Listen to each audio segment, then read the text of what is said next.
Uh, I will tell you this: we're not going to have an America soon. Very soon, there's going to be no more in the United States because money is just everything is more expensive every day, and they gaslight us and tell us that that's not happening, but it's actually happening. And a lot of things, a lot of people are unsure about the laws now. I'll just say it that way. I feel like a lot of people in the United States of America are like unsure what it means to be an American right now. Like, I live in New York City and there's a lot of migrants. God bless them. God bless them. But because it seems like anyone can come here right now, it seems like that's kind of what's happening.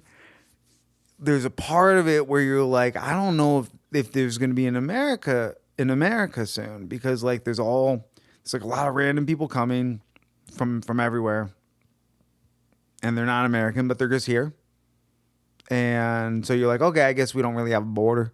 And then like money is skyrocketing. And so there's a party that's just like, maybe it's just all like slowly, like it's just going to be over soon. I think there's a lot of people that want it to be over.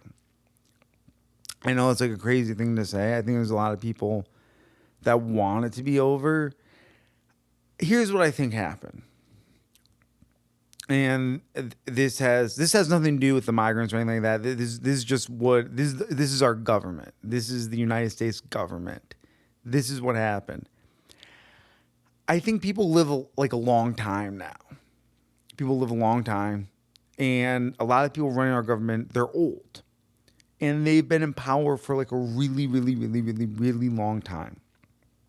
And during that time that they've been in power, some of the things they have done during their time in power have been things that have been illegal and for their own personal benefit.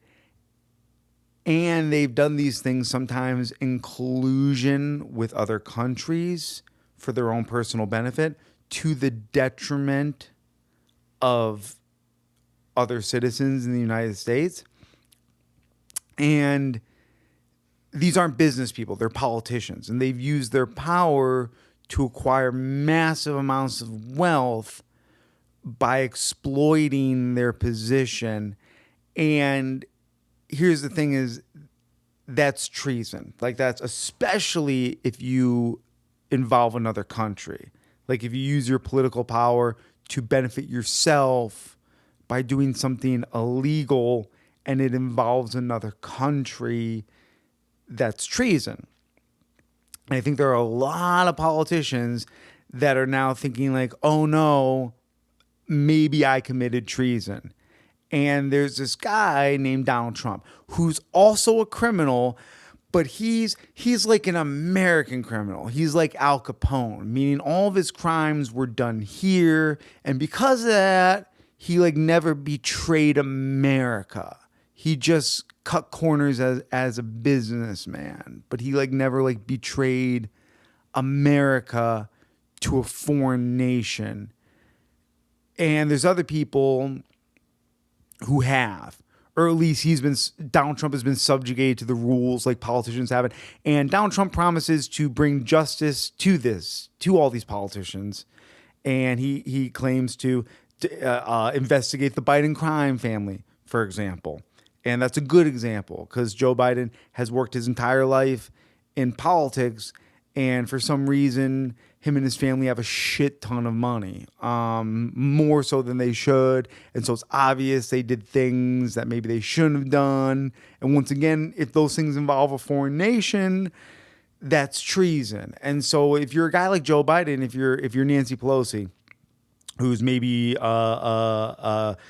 doing illegal stock trades or something, insider trading, if you're these people, you want the whole thing to end because you don't want to be labeled a traitor or somebody who exploited the American people.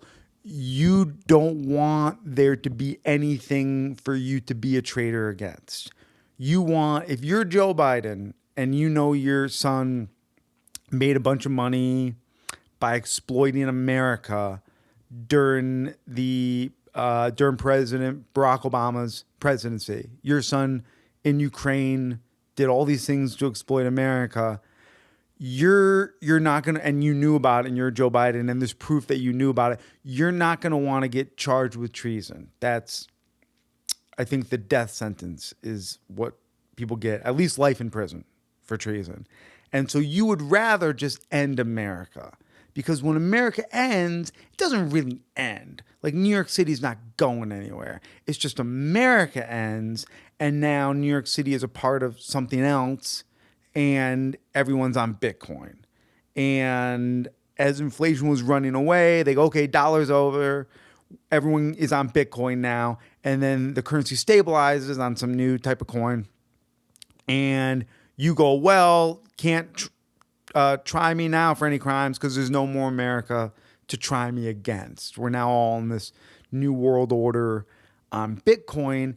And you're seeing boomers do this. They're freaking out. And it's just easier to end America than it is, these boomer politicians, it's easier to end America than it is to take accountability, because that might mean prison and or a death sentence even, truly. So wild times we live in. Truly wild times and stuff. So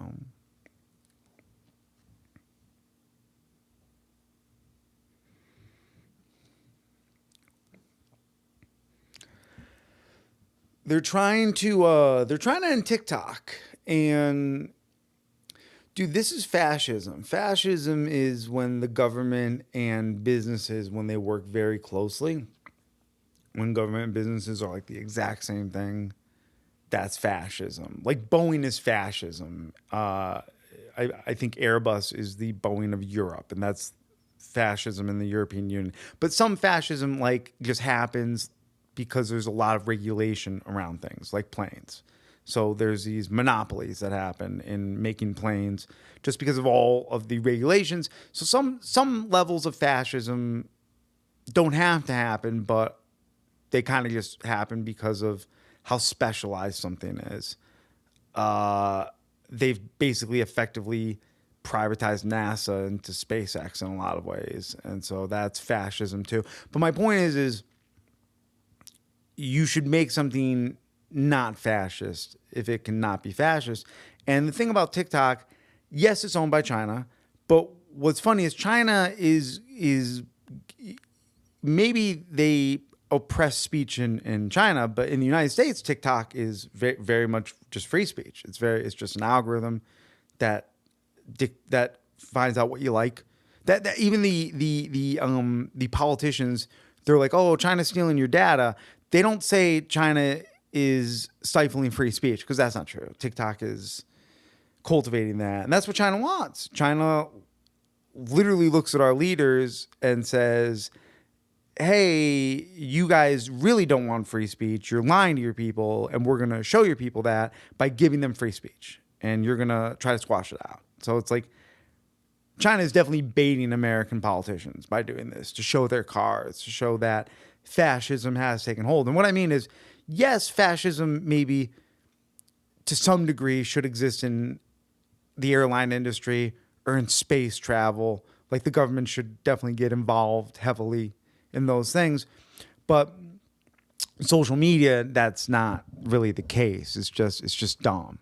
It's very, social media as a whole is just the sharing of information. So it's very innocuous, especially because with modern technology, you can just look up the correct information instantaneously, or look up enough information to make up your own mind, really.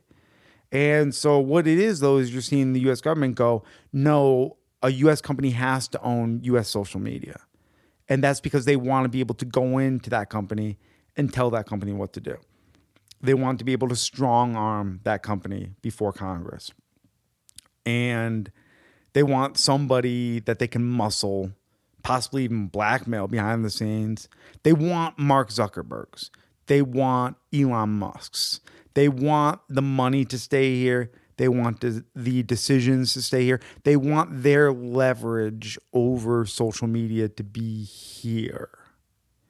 And because here's the thing, TikTok definitely facilitates free speech, because if it didn't, we wouldn't use it. We would just use another one.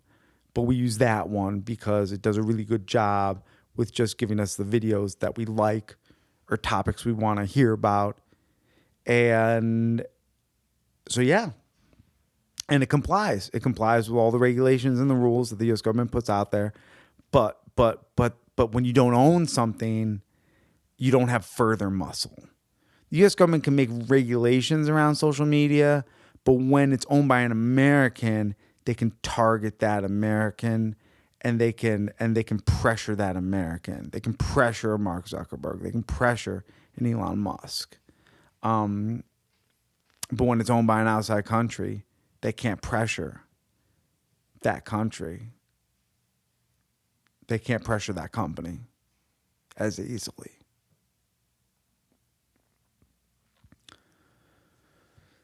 Dude, one of the things I think we forget about is that language is a technology. It's like something that we get away from in our culture. For whatever reason, man, it's like a primitive thing that used to be the fight. Like, that's what religions would always try to convince you of. Religions would always say that their holy book is the word of God.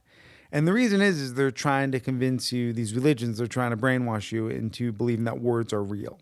Into believing that language is somehow inherently real, that it's not just a technology. But language is just a technology. We realize that more and more slowly as a people, because computers understand languages. That's how computers talk. They talk through language. And so we know that language is a technology. And that's a big awakening. Just that knowledge allows us to change our reality so much more.